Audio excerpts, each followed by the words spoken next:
안녕하세요. 오늘 딥다이브에서는 여러분이 보내주신 자료들, 특히 성경의 여러 구절들을 통해 성령 하나님의 역할에 대해 좀 깊이 파고들어 볼까 합니다. 네, 안녕하세요. 보니까 고린도전서, 로마서, 골로새서 여러 자료들이 있네요. 네, 그렇죠.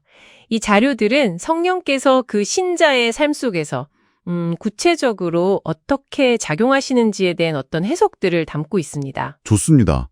그래서 이번 탐구의 목표는 이 해석들을 좀 종합해서 성령 하나님이 어떻게 우리 내면의 변화를 이끄시는지, 또 하나님의 사랑은 어떻게 알게 하시는지, 그리고 우리 마음에 새로운 언약을 새긴다는 건 또 무슨 의미인지 그 핵심을 파악하는 겁니다. 네, 아주 중요한 주제들이죠. 자, 그럼 바로 본론으로 들어가 볼까요? 첫 번째 핵심, 하나님의 형상 완성인데요. 고린도전서 15장 45절에 보면 첫사람 아담은 산 영, 마지막 아담은 살려주는 영, 이 구절이 좀 출발점인 것 같아요. 이게 성령을 통한 변화랑 어떻게 연결이 될까요? 네. 이 구절들을 해석하는 관점에서는 그 첫 아담으로 대표되는 인간은 본래의 모습을 좀 잃어버린 상태로 보는 경향이 있습니다. 타락한 상태를 말하는 거군요. 네, 그렇죠. 그래서 변화가 필요한데 바로 성령께서 마지막 아담, 즉 그리스도를 따라서 우리를 하나님의 형상으로 새롭게 만들어 가시는 역할을 하신다는 거죠. 하나님의 형상으로요? 네. 골로새서 3장 10절에도 보면 새 사람을 입었으니 이는 자기를 창조하신 이의 형상을 따라 지식에까지 새롭게 하심을 입은 자니라. 이렇게 말하고요. 또 고린도 후서 3장 18절은 우리가 성령으로 말미암아 주의 영광을 보매 그와 같은 형상으로 변화하여 영광에서 영광에 이른다고 설명합니다. 잠시만요. 근데 자료 보다 보니까 일부 해석에서는 성령이 없는 상태를 짐승에 비유하기도 하던데요. 이게 상당히 좀 강한 표현인데 이 해석에 따르면 성령 없이는 인간의 어떤 본질적인 형상마저 잃어버린다. 이렇게까지 봐야 할까요? 네. 그런 맥락으로 이해할 여지가 있습니다. 이 자료들의 관점은 결국 성령을 통해야만 죄 때문에 좀 훼손된 그 하나님의 형상을 회복하고 원래 창조된 모습에 가까워질 수 있다? 이 점을 좀 강조하는 것으로 보입니다. 결국 성령이 내적 갱신의 어떤 동력이다. 이런 해석인 거군요. 네, 맞습니다. 그런 해석이 가능하죠. 그렇군요. 이 내적인 갱신을 통해 형상을 회복한다면 이런 깊은 변화는 하나님과의 관계, 특히 그분의 사랑을 아는 것과도 연결될 것 같은데요. 로마서 5장 5절에 성령께서 하나님의 사랑을 우리 마음에 부어주신다. 이런 표현이 있잖아요. 이건 어떻게 이해해야 할까요? 네, 그 표현 중요하죠. 여기서 중요한 전제는 인간의 지혜만으로는 하나님의 깊은 뜻, 특히 그분의 사랑을 온전히 알기는 어렵다는 겁니다.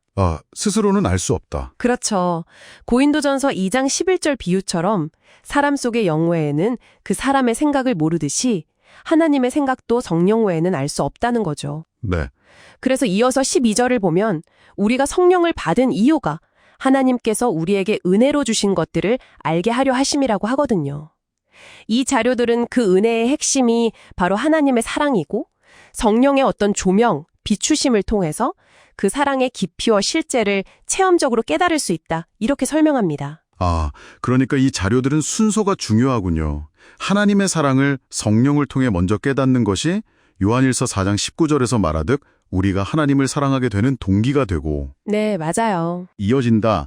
이렇게 연결하는 거네요. 정확합니다. 사랑의 경험이 먼저 있고 그것이 순종의 어떤 내적인 동력으로 이어진다는 흐름이죠.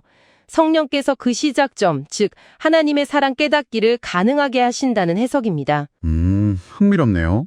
자, 이렇게 내면에서 사랑을 알고 또 그 뜻을 따르려는 마음이 생긴다면 이게 자연스럽게 다음 주제, 언약을 마음에 새기는 역할로 이어질 것 같습니다. 로마서 3장이나 갈라디아서 3장을 보면 율법이 죄를 깨닫게 하고 우리를 그리스도께로 인도한다. 이런 역할이 있다고 하는데요. 그 다음 단계에서 성령은 어떤 역할을 하시나요? 네, 제시된 자료들을 보면 그렇게 죄를 인식하고 그리스도를 통해서 용서를 구한 이들에게 성령께서 오신다고 설명합니다.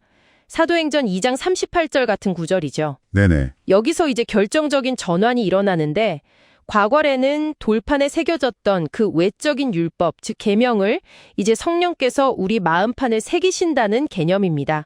히브리서 8장 10절에 잘 나와 있죠. 마음판에 새긴다. 이게 단순히 그냥 기억한다 이런 의미는 아닐 것 같고요. 이 자료들이 말하는 바는 율법이 더 이상 어떤 외부의 강제적인 규칙이 아니라 내면의 원리, 어떤 자발적인 동기가 된다. 이런 뜻으로 해석해야 하는 거죠. 네, 바로 그겁니다.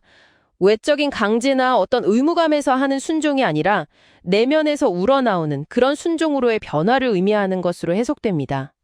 로마서 8장 2절은 이걸 생명의 성령의 법이라고 부르면서 이 법이 우리를 죄와 사망의 법에서 해방시킨다고 선언하죠. 아, 해방시킨다. 네, 즉 성령께서 우리 안에 거하시면서 하나님의 뜻을 기쁨으로 따를 수 있는 내적인 힘과 원리를 제공하신다는 설명입니다. 그렇군요.